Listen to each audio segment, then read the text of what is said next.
Chennai DP சத்திரத்தில் ரவுடியை போலீசார் சுற்றி வளைத்த போது கீழ்ப்பாக்கம் தனிப்படை தலைமை காவலர் சரவணகுமார் மீது ரவுடி ரோஹித் தாக்குதல் நடத்தியிருக்கிறார்.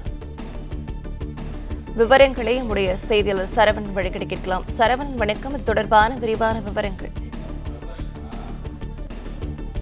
சென்னை சேத்துப்பட்டில் ரவுடி ஒருவரை கைது செய்ய சென்ற பொழுது அந்த நபர் எதிர் தாக்குதல் நடத்தியதனால ஆயுதங்களால் எதிர் தாக்குதல் நடத்தியதனால போலீசார் துப்பாக்கிச் சூடு நடத்தி அந்த நபரை கைது செய்திருக்கிறார்கள்.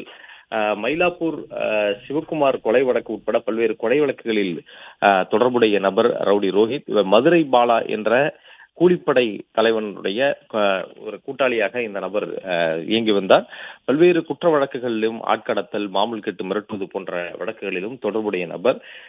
இந்த ஆம்ஸ்ட்ராங் கொலைக்கு பிறகு ரவுடிகளை ஒடுக்குவதற்கு, ரவுடிகளை தலைமறைவாக இருக்கக்கூடிய ரவுடிகளை கைது செய்வதற்கு தனிப்படை போலீசார் ஆங்காங்கே ஒவ்வொரு காவல் மாவட்டத்துக்கும் தனிப்படை அமைக்கப்பட்டு இந்த ரவுடிகளை கைது செய்து வரக்கூடிய நிலையில் தலைமறைவாக இருந்த இந்த ரவுடி ரோஹித்தை கைது செய்வதற்கு தனிப்படை போலீசார் இன்று சென்னை டிபி சத்திரத்தில் அவர் பதுங்கியிருப்பதாக தகவல் தெரிந்து அங்கு சென்றிருக்கிறார்கள்.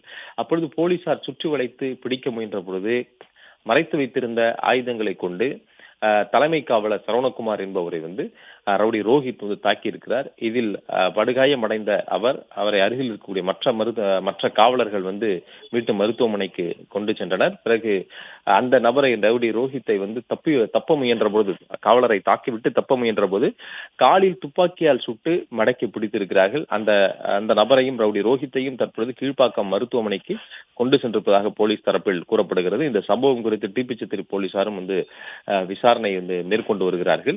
இவருடன் வேற யாரும், அதாவது இந்த ரவுடி ரோஹித்துடன் வேறு யாரும் தங்கியிருந்தார்களா, மற்ற ரவுடிகள் யாரும் தங்கியிருந்தார்களா என்பது குறித்தும் விசாரணை நடத்தப்பட்டு வருகிறது. காயமடைந்த காவலரும் கீழ்ப்பாக்கம் மருத்துவமனையிலே அனுமதிக்கப்பட்டிருக்கிறார். ஒரு காலில் ரவுடி ரோஹித்தினுடைய வலது காலில் துப்பாக்கியால் சுட்டு பிடித்ததாக சொல்லப்படுகிறது. அவரை கீழ்ப்பாக்கம் மருத்துவமனையிலே கொண்டு சென்றிருக்கிறார்கள். இந்த சம்பவம் குறித்து உயரதிகாரிகளும் விசாரணை செய்வதற்கு உத்தரவிட்டிருக்கிறார்கள்.